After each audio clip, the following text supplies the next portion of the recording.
గురుపే నమ. నవంబర్ 6 నుంచి నవంబర్ 19 వరకు సూర్యుడు విశాఖ నక్షత్రాల్లో ఉంటాడండి. దాని ఫలితాలు చూద్దాం.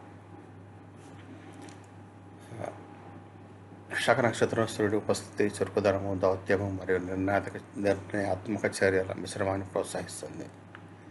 విశాఖ నక్షత్రం ఇంద్రాగ్ని దేవతల ప్రముఖుడు ఇంద్రుడు మరియు దివ్యాగ్ని దేవత యొక్క సమ్మేళనంతో దేవతలచే పాలించబడుతుంది.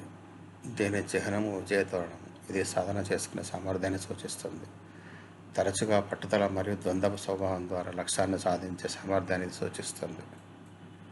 ఇటీవల అనిశ్చితి లేదా ఇతరుల అభిప్రాయాలపై ఆధారపడడం తులారాశిలో సూర్యుడితో సంబంధం నుండి ధైర్యము, స్పష్టత మరియు నిర్ణయాత్మక వైపు మీరు మార్పు అనుభవించవచ్చు. కొత్త శక్తితో లక్ష్యాలను ముందుకు సాధించడానికి సమయం. దౌత్యం మరియు వివాదాల పరిష్కారం.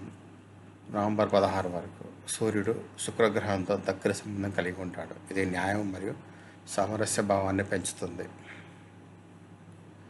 ఈ యోగం సృజనాత్మక రాయితీలు చేయడం, వివాదాలను తీర్చడం మరియు మీ కోరికను సాధించడానికి దౌత్యాన్ని ఉపయోగించే మీ సామర్థ్యాన్ని పెంచుతుంది. ఇది కళాత్మక ప్రయత్నాలు మరియు వ్యక్తిగత శైలిని కూడా మెరుగుపరుస్తుంది. విశాఖ యొక్క ముఖ్య శక్తి జీవితంలో అనేక ఫలాలను పొందే ప్రేరణ. ఈ కాలంలో మనోవృద్ధి మరియు పోటీదారిని పెంచుతుంది. మీరు అత్యంత లక్ష్య కేంద్రీకృతంగా ఉంటారు, కానీ వివాదాలను తప్పించుకోవడానికి మరియు ఇతరుల భావాలపై అవగాహనతో మరియు నైతిక ప్రవర్తనతో మీ విజయం ప్రయత్నం సమతుల్యంగా ఉండేలా మీరు నిర్ధారించుకోవాలి. కుంభరాశి నుండి రాహు యొక్క దృష్టి ఫోటోగ్రఫీ, కొత్త సాహసము, ప్రయాణము, కొత్త సోషల్ మీడియా కనెక్షన్లను సృష్టించడం వంటి వాటి పట్ల మీకు ఆసక్తి కలిగించవచ్చు.